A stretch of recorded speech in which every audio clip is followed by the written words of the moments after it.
வணக்கம் என் அன்பு மாணவர்களே, நான் ஆல்பர்ட் ஐன்ஸ்டீன். இன்று நான் நேரில் உங்கள் முன் நிற்பது போல தோன்றலாம், ஆனால் இது அறிவியல் மற்றும் தொழில்நுட்பத்தின் அற்புதம், ஹோலோகிராம். நான் வாழ்ந்த காலத்தில் இத்தகைய தொழில்நுட்பம் இல்லை, ஆனால் அறிவியலின் வளர்ச்சி இதை சாத்தியமாக்கியுள்ளது. இன்று நான் என்னுடைய சில முக்கியமான கண்டுபிடிப்புகளை உங்களுடன் பகிர்ந்து கொள்ளப் போகிறேன்.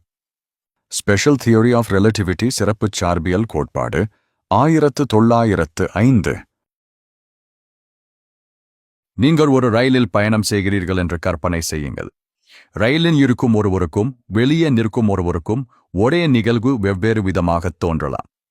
இதிலிருந்து நான் ஒரு மிகப்பெரிய உண்மையை கண்டுபிடித்தேன். ஒளியின் வேகம் அனைவருக்கும் ஒரே மாதிரி இருக்கும். அதன் விளைவாக நேரம் மெதுவாகலாம், நீளம் சுருங்கலாம், பொருளின் நிறை அதிகரிக்கலாம். வேகம் அதிகரிக்கும் போது நேரம் வேறுபட்டு இயங்கும். இன்று GPS செயற்கைக்கோள்கள் துல்லியமாக செயல்படுவதற்கு இந்த கோட்பாடு உதவுகிறது. ஜெனரல் தியரி ஆஃப் ரிலேட்டிவிட்டி, பொது சார்பியல் கோட்பாடு 1915. பலர் ஈர்ப்பு விசை என்பது பொருட்களை கீழே இழுக்கும் ஒரு விசை என்று நினைத்தனர். ஆனால் நான் வேறுவிதமாக விளக்கினேன். பெரிய பொருட்கள், சூரியன், பூமி போன்றவை தங்களை சுற்றியுள்ள கால விண்வெளியை வளைத்து விடுகின்றன. அதனால்தான் கோள்கள் சூரியனை சுற்றுகின்றன. இது ஒரு துணியில் ஒரு கனமான பந்தை வைத்தால் ஏற்படும் பள்ளம் போன்றது. இன்று கருந்துரைகள், பிளாக் ஹோல்ஸ், ஈர்ப்பு அலைகள், கிராவிடேஷனல் வேவ்ஸ் போன்றவற்றை புரிந்து கொள்ள இந்த கோட்பாடு உதவுகிறது. E=mc².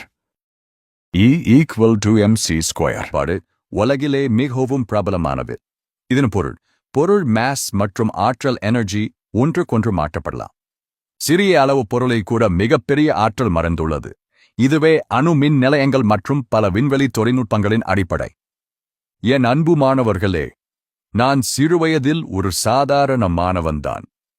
ஆனால் எனக்கு இருந்த ஒரு பெரிய பழக்கம் என்ன தெரியுமா? நான் கேள்விகள் கேட்பதை நிறுத்தவில்லை. நீங்களும் அதை பின்பற்றுங்கள். ஒரு அரசு பள்ளி மாணவராக இருப்பது உங்கள் கனவுகளுக்கு தடையல்ல. உங்களிடம் ஆர்வம் இருந்தால் நீங்கள்தான் அடுத்த விஞ்ஞானி. நீங்கள்தான் அடுத்த கண்டுபிடிப்பாளர். நீங்கள்தான் இந்தியாவின் எதிர்காலத்தை உருவாக்கப் போகிறவர்கள். கனவு காணுங்கள். கேள்விகள் கேளுங்கள். தோல்வியை அஞ்சாதீர்கள். அறிவியலை நேசியுங்கள். ஏனெனில் imagination is more important than knowledge. நன்றி. வாழ்க அறிவியல். வாழ்க தமிழ்.